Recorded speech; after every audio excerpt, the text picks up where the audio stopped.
আসছে আগামী 12ই জানুয়ারি 2026 ত্রয়োদশ জাতীয় সংসদ নির্বাচন ময়মনসিংহ-৪ ময়মনসিংহ সদর আসনে ৯ জন প্রার্থী প্রতিদ্বন্দ্বিতা করছেন।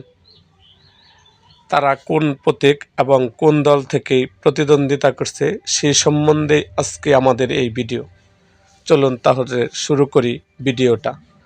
Mohammad Hamidul Islam, national peoples party NPP, প্রতীক আম। Mohammad Liaquat Ali, Bangladesh supreme party BSP, প্রতীক একতারা। শেখর কুমার রায়, বাংলাদেশ সমাজতান্ত্রিক দল মার্ক্সবাদী, প্রতীক কাচি। আবু মুসা মোহাম্মদ মুসা সরকার, জাতীয় পার্টি, প্রতীক লাঙ্গল। এমদাদুল হক মিল্লাত, বাংলাদেশ কমিউনিস্ট পার্টি সিপিপি, প্রতীক কাস্তে।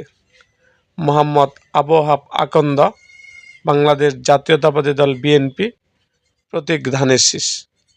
মোহাম্মদ কামরুল হাসান, বাংলাদেশ জামায়াত ইসলামী, প্রতীক দাঁড়িপাল্লা।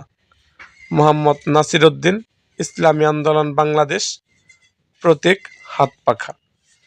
মুস্তাফিজুর রহমান, গণসংহতি আন্দোলন, প্রতীক মাথাল। এরকম আরও ভিডিও পেতে এবং রাজনৈতিক অঙ্গনে নানা ঘটনা ও ইতিহাস জানতে আমাদের মুক্তাগাছার ইতিহাস মিডিয়া ইউটিউব চ্যানেলটি সাবস্ক্রাইব করুন এবং পাশে থাকা বেল আইকনটি বাজিয়ে দিন।